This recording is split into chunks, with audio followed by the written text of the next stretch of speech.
मेरे लिए लाडली बहना योजना या माँ बहन और बेटी का कल्याण राजनीति के ऊपर उठ के है। लाडली बहनों से रिश्ते भी आत्मीयता और स्नेह के वोट के नहीं है, लेकिन ये सच है तो उनका भरपूर आशीर्वाद मिल रहा है, वो हमारे साथ है। मुझे मध्य प्रदेश की जनता ये तय करेगी। बहुत उत्साह है, लोगों में जोश है कि वे बदलाव करें। कांग्रेस जितने भी दावा करे, दावा जनता का होता है भैया, कांग्रेस का नहीं।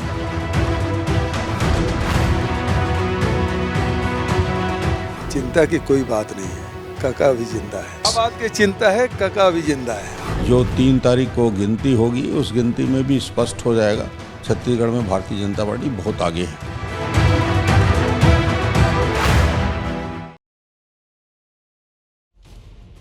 हाजिर हूं मैं रुमाना इसरार खान। इस वक्त की बड़ी खबर आपको वोटिंग से जुड़ी हुई मैं बताने जा रही हूं। आप जानते हैं आज मध्य प्रदेश और छत्तीसगढ़ में वोटिंग हुई है। मध्य प्रदेश की सभी 230 सीटों पर वोट डाले गए, छत्तीसगढ़ में 70 सीटों पर वोटिंग हुई है और अब आंकड़ा सामने आया है। शाम 5 बजे तक का वोटिंग प्रतिशत मध्य प्रदेश में 71% के करीब, छत्तीसगढ़ में 67% के करीब मतदान हुआ है। ये इस वक्त की बड़ी खबर। तो वोटिंग का समय जो है वो खत्म हो गया है। अब जो मतदाता कतार में लगे हुए हैं उन्हीं को इजाजत दी जाएगी वोट डालने की। छत्तीसगढ़ में 5 बजे तक मतदान खत्म हो गया है। और इस बीच आपको जरा कुछ आंकड़े दिखा देते हैं किस तरीके से ये मतदान का प्रतिशत आज दिन भर देखने के लिए मिला है। जल्दी से लेकर आइए टेलीविजन स्क्रीन पर, ये आंकड़े आपके सामने हैं। मध्य प्रदेश में आप देख रहे हैं 71% और छत्तीसगढ़ में 67.70% मतदान। ये शाम 5 बजे तक का आंकड़ा है। आप जानते हैं मध्य प्रदेश की सभी 230 सीटों पर वोट आज डाले गए। छत्तीसगढ़ में दूसरे चरण में जो बाकी बची 70 सीटें थी उस पर वोटिंग हुई है। और इस बीच मध्य प्रदेश में जो वीआईपी सीट है उस पर मतदान का आंकड़ा जो रहा है, ये भी आंकड़ा जो है वो पूरी तरीके से अपडेटेड नहीं है, बल्कि शाम 5 बजे तक के ये आंकड़े हैं। आप देख रहे हैं भोपाल करीब 60% के आसपास, इंदौर में करीब 65% के आसपास, ग्वालियर में आप देख रहे हैं 62% के आसपास, जबलपुर में 66% के आसपास ये वोटिंग हुई है। तो कुल मिलाकर ये आंकड़ा, बड़ा आंकड़ा आपके सामने। मध्य प्रदेश छत्तीसगढ़ में चुनाव खत्म हो गया है। एबीपी न्यूज के रिपोर्टर आज पूरे दिन इन राज्यों के चप्पे चप्पे पर मौजूद रहे हैं। दिखाते हैं आपको एबीपी न्यूज के कैमरे से चुनाव का हर रंग। क्या यूथ मामा मामा कहते हुए दौड़ते थे, वो भी अद्भुत था, और बच्चे भी। अब देखिए, ये तो 3 तारीख ज़्यादा दूर नहीं है। हाँ, कौन क्लीन बोल्ड हुआ, कौन रन आउट हुआ, सब बात सामने आ जाएगी। जेपी नड्डा कह रहे हैं कांग्रेस को सिर्फ सत्ता से प्यार है, ना धर्म से प्यार है, ना राम से प्यार है। ये चुनाव सत्ता का चुनाव नहीं है, सच्चाई का चुनाव है और अंत में सच्चाई की जीत होगी। मध्य प्रदेश में 2018 में बीजेपी के विजय रथ पर ब्रेक लग गया था और कमलनाथ की सरकार बन गई थी, लेकिन 1.5 साल में ही सिंधिया ने बीजेपी का दामन थाम लिया। कमलनाथ सत्ता से विपक्ष की कुर्सी पर ट्रांसफर हो गए थे। इस बार सिंधिया ने एमपी में बीजेपी की जीत के लिए जी जान लगा दी है। मेरा पूर्ण विश्वास है कि इस चुनाव में भारतीय जनता पार्टी को पूर्ण विश्वास और पूर्ण आशीर्वाद मिलेगा और उसी के साथ आने वाले समय में इस सफर को हम लोग निरंतर रखेंगे। छत्तीसगढ़ का सियासी समीकरण एमपी के ठीक उलट है। यहाँ कांग्रेस को अपने सबसे मजबूत गढ़ को बचाना है तो बीजेपी सत्ता में लौटने का रास्ता तलाश रही। वो दावा करते रहेंगे, जीतेंगे हम ही लोग। कितने नंबर से पास हो रहे हैं, कितनी सीट आ रही है? 75।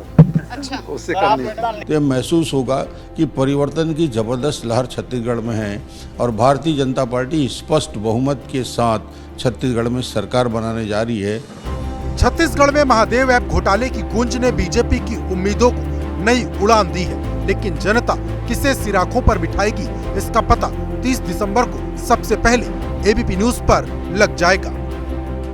तो मध्य प्रदेश और छत्तीसगढ़ में मतदाता ने फैसला सुना दिया है। वोटिंग आज खत्म हो गई है दोनों ही राज्यों में और सीधे अब मैं आपको ग्राउंड जीरो पर लेकर चलूंगी। मध्य प्रदेश से, छत्तीसगढ़ से हमारे तमाम सहयोगी इस वक्त आप देख रहे हैं हमारे साथ जुड़ गए। भोपाल से ब्रजेश राजपूत, इंदौर से अभिषेक उपाध्याय, श्रीनिवास मुरैना से, दतिया से वीरेश पांडे, ज्ञानेन्द्र तिवारी रायपुर से, रविकांत छत्तीसगढ़ के अंबिकापुर से इस वक्त हमारे साथ मौजूद हैं। लेकिन सबसे पहले मैं आपको लेकर चलती हूं ब्रजेश राजपूत के पास। और ब्रजेश, संक्षेप में अगर मैं कहूं, मध्य प्रदेश के इन चुनाव को सम अप कर दीजिए तो किस रूप में करेंगे आप? देखिए, मध्य प्रदेश के चुनाव को देखा जाए तो बड़ा चुनौतीपूर्ण चुनाव था, क्योंकि बीजेपी को अपना किला बचाना था, क्योंकि पिछला चुनाव वो हारी हुई थी और इस जो सरकार बनाई है किसी दूसरे तरीके से बनाई है। और कांग्रेस के सामने सबसे बड़ी चुनौती ये है कि यदि इस बार ये कांग्रेस यहाँ जीत नहीं पाती है तो कांग्रेस बहुत बुरे हाल में पहुँच जाएगी, गुजरात उत्तर प्रदेश जैसे। तो कांग्रेस के लिए करो मरो का चुनाव है, तो बीजेपी के लिए इस बात का चुनाव है कि उसके पास यहाँ जो सबसे लोकप्रिय और सबसे मेहनती नेता है, उस मेहनती और लोकप्रिय नेता शिवराज सिंह चौहान ने जिस तरीके से इस चुनाव में वापसी की है, क्योंकि मुझे लग रहा है कि बीजेपी ने बहुत नीचे से चुनाव शुरू किया था, एक तकरीबन हारा हुआ चुनाव था, मगर बीजेपी और बीजेपी के संगठन ने अच्छी मेहनत की और एक चुनाव को बराबरी पे ला दिया। और वो जो कांग्रेस के पास जो एक बहुत बड़ी एज थी शिवराज सरकार के खिलाफ, जो एंटी इनकम्बेंसी की एज थी, उसको धीरे धीरे धीरे कम करते करते तकरीबन बराबर किया। मगर अभी भी बात वही है कि पूरा चुनाव ऐसा लग रहा था कि शिवराज सिंह चौहान के खिलाफ एक जो एंटी इनकम्बेंसी थी वो, और दूसरा बीजेपी जो लाडली बहना फैक्टर है, शिवराज सिंह जो लाडली बहना, तो Ladli Behna versus anti incumbency factor के बीच का चुनाव था। और देखना यह है कि जनता ने जो वोट किया है वो किस तरफ गई है। क्या महिलाओं ने अभिषेक उपाध्याय का रुख कर लेते हैं, इंदौर से इस वक्त हमारे साथ मौजूद है और जानते हैं जरा अभिषेक उपाध्याय से। अभिषेक, इन चुनाव में आपकी नजर में सबसे खास क्या रहा? देखिए रोमाना, अगर मैं आपको एक लाइन में समझाऊं तो ये ऐसा लग रहा है जैसे कि वर्ल्ड कप का फाइनल हम देख रहे हैं। एग्जैक्टली करो या मरो की तर्ज पर मैं इतने पैरेलल आपको दे रहा हूं। वर्ल्ड कप मैच करो या मरो गांधी जी ने भारत छोड़ो आंदोलन के समय में कहा था, लेकिन ये सब मैं इसलिए कह रहा हूं क्योंकि उसी लेवल पर यह चुनाव हुआ है। आज मैं आपको इंदौर का बताऊं, कैलाश विजयवर्गीय, जीतू पटवारी, सुमित्रा महाजन और अभी मैंने ज्योतिरादित्य सिंधिया का इंटरव्यू किया। ये 4 इंटरव्यू करने के बाद मैं आपको एक बात बता सकता हूं कि जो ताकत लगा रखी नेताओं ने इस चुनाव में, इतना ऐसा लग रहा कि फोटो फिनिश की लड़ाई हो रही है। और एक बात कहूंगा रोमाना, इंपॉर्टेंट 2 चीजें जो ब्रजेश कह रहे थे, लाडली बहना यानी कि जो महिलाओं की लाइनें लगी हैं उनका साइलेंट वोटर का इंपैक्ट क्या होता है और एंटी इनकम्बेंसी कितना काम करती है। एग्जैक्टली इन्हीं 2 ध्रुवों के बीच में ये नतीजा दिखाई पड़ जाएगा। तो लाडली बहना जिसका जिक्र अभी अभिषेक भी कर रहे हैं, पहले ब्रजेश भी कर रहे थे, 1 करोड़ 30 लाख महिलाओं को सीधे इससे लाभ पहुंचता है। ऐसे में क्या ये वोटर के तौर पर अपने भाई शिवराज सिंह चौहान जो ये योजना लेकर आए उनके साथ खड़ी हुई नजर आएंगी? और अगर ऐसा होता है तो फिर सत्ता तक पहुंचने का रास्ता जाहिर सी बात है बीजेपी के लिए आसान हो जाएगा। मैं सीधे अब आपको ज्ञानेंद्र तिवारी के पास लेकर चलती हूं, रायपुर से इस वक्त हमारे साथ मौजूद हैं और ज्ञानेंद्र से जानते हैं छत्तीसगढ़ चुनाव क्या आपको खास लगा, किस तरीके के रंग इस चुनाव में आपने देखे?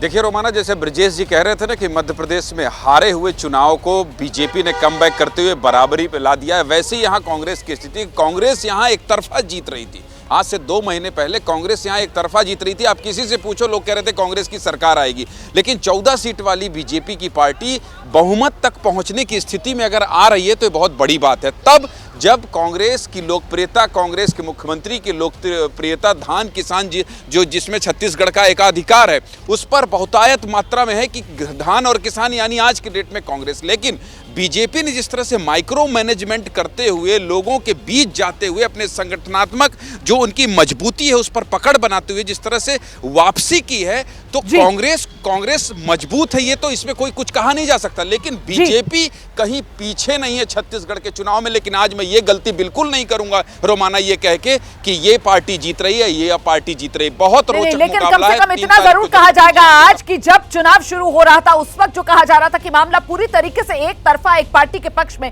तो कम से कम चुनाव खत्म होते होते और आज जब मतदान खत्म हुआ तो ऐसा कहने की स्थिति में कोई नहीं है। कम से कम छत्तीसगढ़ में भी मुकाबले में दोनों ही पार्टियां इस वक्त नजर आ रही हैं। वीरेश पांडे के पास आपको लेकर चलूंगी, दतिया से इस वक्त हमारे साथ मौजूद है। और वीरेश, आप लगातार मध्य प्रदेश में घूमे हैं, आपका खास फोकस दतिया में रहा है, मतलब नरोत्तम मिश्रा वाला इलाका। यहां आपने क्या पाया, मुद्दा या चेहरा प्रभावी क्या था?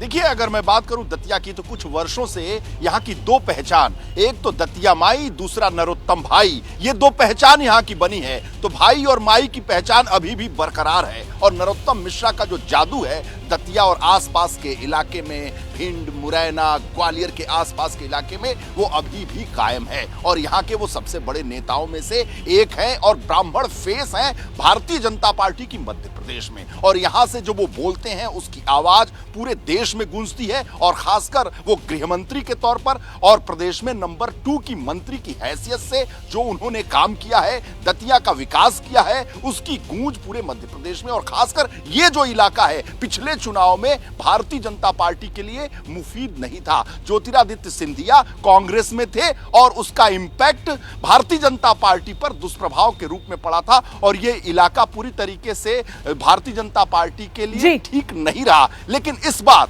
नरोत्तम मिश्रा, नरेंद्र तोमर, ज्योतिरादित्य सिंधिया, ये जो तिकड़ी है इस इलाके में, भिंड, मुरैना, ग्वालियर, दतिया के इलाके में, ये अच्छी खासी अपनी पकड़ रखती है, रसूख रखती है और इसका इंपैक्ट इस इलाके में जरूर देखने को मिल रहा है। और दतिया में मैंने आप जिस इलाके में है ना, आप दतिया में हैं और यहीं पर मुरैना से श्रीनिवास भी हमारे साथ मौजूद है। इलाका पूरा वही है, चंबल ग्वालियर वाला। श्रीनिवास के पास हम लेकर चलते। एक तो श्रीनिवास, आज सुबह जब हम बात कर रहे थे तो वो जो छिटपुट घटनाएं हो रही थी उसके बाद दिन भर किस तरीके से वोटिंग इस इलाके में हुई है, शांतिपूर्ण तरीके से वोट डाले गए या मतदाताओं में किसी तरीके का कोई डर आपने पाया? और साथ ही साथ जिसका जिक्र अभी वीरेश कर रहे थे, ये दिग्गजों वाला जो दाव बीजेपी की तरफ से खेला गया, ये काम करता हुआ जमीन पर नजर आया श्रीनिवास?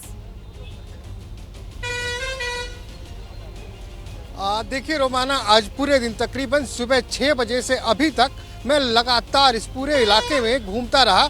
लेकिन मैं आपको बताऊं, इन तमाम चीज़ों की बातें हो रही थी हमारे सहयोगियों करी, खासकर लाडली बहना योजना की। लेकिन अगर मैं बताऊं मुरैना विधानसभा और ग्वालियर चंबल संभाग की बात, तो यहाँ पे वोटिंग पारंपरिक तरीके से होती नजर आई, यानी कि जात पात में बटा हुआ मतदाता यहाँ नजर आया। और सुबह जो आपको हमने हंगामे की तस्वीर दिखाई थी, वहाँ भी मामला कुछ ऐसा ही था। एक पक्ष दूसरे पक्ष को वोटिंग करने से रोकने की कोशिश कर रहा था और वह इलाका था दिमनी का विधानसभा, जहां से नरेंद्र तोमर उम्मीदवार है। मैं यहां से 1 महीने पहले भी आया था जब नरेंद्र तोमर जी को यहां उम्मीदवार घोषित किया गया था। लेकिन उस वक्त ऐसा लग रहा था कि बहुत बड़े मार्जिन से नरेंद्र तोमर ये चुनाव जीत रहे हैं। लेकिन मैं आपको बता दूं, खासकर मुरैना विधानसभा की जो जिले की जो 6 विधानसभा सीटें हैं, उसमें कम से कम 2 सीटों पर त्रिकोणीय मुकाबला है और ये तीसरा कोण बनाते हुए बसपा नजर आ रही है। ये मुरैना विधानसभा और दिमनी विधानसभा। यहाँ पे कुछ लोग हैं हमारे साथ, उनसे बात करते हैं। भैया, क्या लग रहा है, आप मुरैना विधानसभा के मतदाता हैं? त्रिकोणीय मुकाबला रहेगा, बिल्कुल आपका कहना सही है। और यहाँ पे जो भाजपा के, कांग्रेस के और जो बीजेपी के कैंडिडेट थे, वो वाकई में बहुत स्ट्रांग थे। और हम लोग व्यापारी वर्ग से, मैं खुद अध्यक्ष हूँ यहाँ व्यापारी संघ का, और मैं भी ये कहना चाहूँगा कि जो हमारे व्यापारी हित की बात कर रहा है, हम उसके लिए एक बात बताइए, लाडली योजना बहना योजना का बहुत ही चर्चा हुई पूरी चुनाव में, क्या उसका कुछ इम्पैक्ट इस इलाके में दिखा? इम्पैक्ट देखने को मिला, लेकिन कम मिला। देखने को मिला लेकिन कम मिला था। लाडली बहना का काफ़ी अच्छा इम्पैक्ट मिला है और बहनों ने खूब खुल के मतदान किया है। मुझे लगता है कि बीजेपी को इसका अच्छा फायदा मिलेगा। चलिए, तो दोनों तरफ की बातें सामने निकल कर आ रही हैं। अभी भी कहना कुछ भी मुश्किल है और ऐसे में इंतजार तो जाहिर सी बात है 3 दिसंबर का ही करना होगा, नतीजों वाले दिन का। लेकिन इस बीच मैं आपको अंबिकापुर लेकर चलूंगी। रविकांत इस वक्त हमारे साथ मौजूद है और रविकांत से जानते हैं। रविकांत, आप जिस तरीके से इन चुनावी राज्यों में घूमे हैं, इस बार के इन चुनाव में बिग पिक्चर, खासतौर से छत्तीसगढ़ में आपने क्या पाई? देखिए, छत्तीसगढ़ में बीजेपी पहले से काफी अच्छा कर रही है, इसमें कोई संदेह नहीं है। काफी कांटे का मुकाबला है। बिल्कुल ये नहीं कहा जा सकता है कि कांग्रेस की सरकार बनेगी। बीजेपी पूरी शिद्दत से लड़ी है और आज मतदान के दिन भी देखने को आया कि जिस संभाग में हम हैं, सरगुजा संभाग में, यहाँ पर काफी ज्यादा सीटें ऐसी थी जिसमें बीजेपी को लीड मिलती हुई दिखाई दे रही है। कांग्रेस को हल्का सा एज लोग बता रहे हैं, लेकिन ये भी है कि बीजेपी का काफी यहाँ पर अच्छा रिजल्ट देखने को मिल सकता है। कुछ स्थानीय पत्रकार हैं हमारे साथ और कुछ अन्य लोग हैं, उनसे भी हम बात करेंगे। आप लोग बताइए तो सीधे सीधे कि क्या लग रहा है, कौन जीतेगा? बीजेपी निकाल लेगी भैया। क्यों? क्योंकि उसका अच्छा लग रहा है। आप लोग बताइए कि क्या आकलन है? मुझे ऐसा लगता है कि टीएस बाबा यहाँ से निकाल लेंगे, क्योंकि जो कैंडिडेट है बीजेपी के, वो एक तो लखनपुर क्षेत्र से, अगर अंबिकापुर क्षेत्र से। छत्तीसगढ़ में किसकी सरकार बनेगी?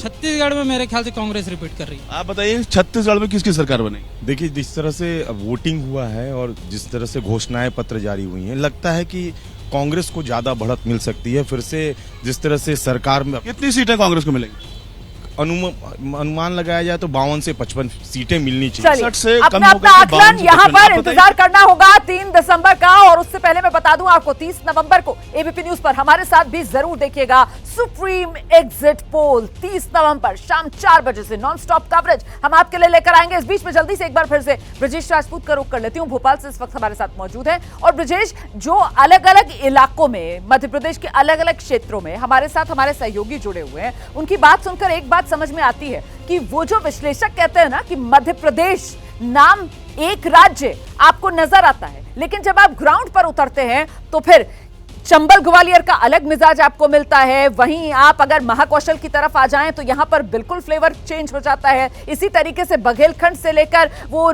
मालवा वाला जो इलाका है, निमाड़ मालवा, वहां पर बिल्कुल तस्वीर बदल जाती है। तो कुछ वही होता हुआ इस बार मध्य प्रदेश में, मतलब रीजन वाइज यहां पर तकरार और आर पार। बिल्कुल, मैं आपसे यही कहूंगा, मध्य प्रदेश कहने को एक प्रदेश है मगर 6 भौगोलिक खंडों में बटा हुआ है। और मेरे हिसाब से ग्वालियर चंबल में कांग्रेस बहुत अच्छा कर रही है, बुंदेलखंड में कांग्रेस अच्छा कर रही है, विंध्य प्रदेश में जहां पिछली बार कांग्रेस बहुत अच्छा नहीं कर पाई थी, बीजेपी ने बहुत अच्छा किया था, इस बार कांग्रेस वहां से गेन कर रही है।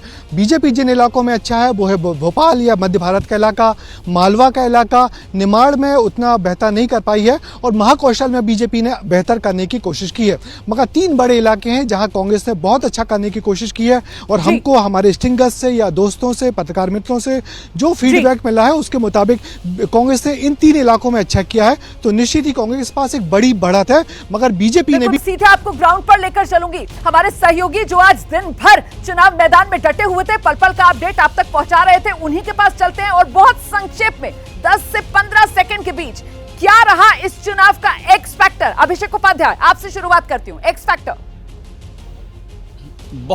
बहुत संक्षेप में रोमाना मैं बताऊंगा। दुष्यंत कुमार का एक शेर है, ये सारा जिस्म थककर बोझ से दोहरा हुआ होगा, मैं सजदे में नहीं था आपको धोखा हुआ होगा। ये जो साइलेंट फैक्टर है ना, साइलेंट वोटर का, यही एक्स फैक्टर है। वो सजदे में है या आप धोखा खा रहे हैं, यही देखने वाली बात होगी। रोमाना, चुप्पा वोट वो निर्णायक हो सकता है। एक्स फैक्टर अभिषेक उपाध्याय की नजर में। रविकांत, आपकी नजर में एक्स फैक्टर? देखिए, धान जो है वो एक्स फैक्टर है। बीजेपी और कांग्रेस ने अपना अपना दांव चला है, लेकिन अगर ये देखा जाए कि प्रति एकड़ कितने कुंतल खरीद हो रही है और कितने पैसे दिए जा रहे हैं, तो कुल मिलाकर के दोनों का बराबर का पलड़ा पड़ रहा है। 3200 प्रति एकड़ खरीदी हो रही है छत्तीसगढ़ चुनाव में। आपकी नजर में एक्स फैक्टर साबित हो सकता है। ठीक है, ठीक है। Srinivas, x factor?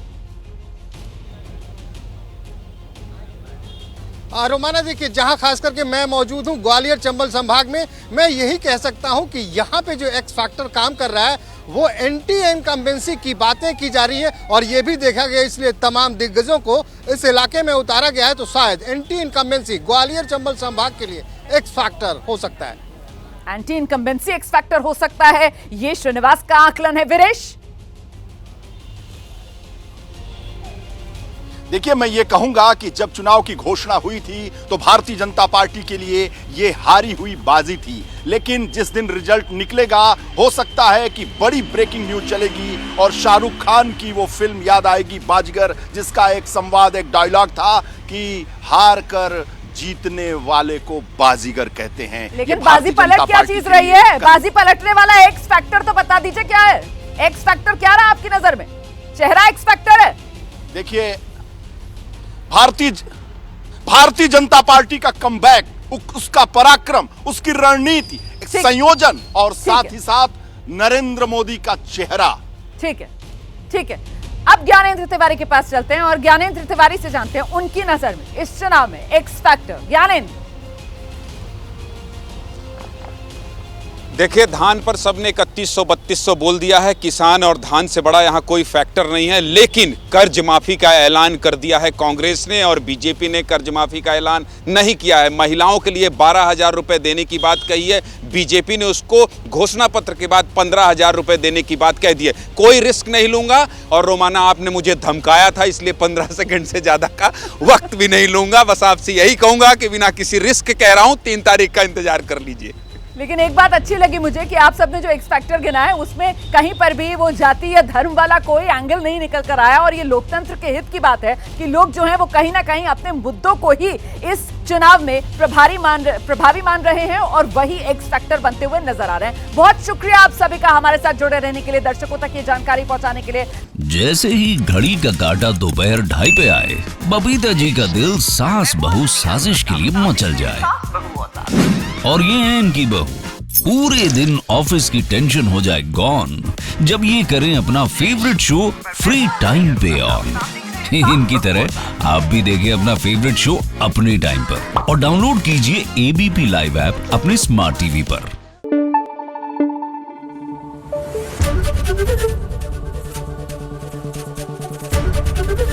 ABP news आपको रखे आगे।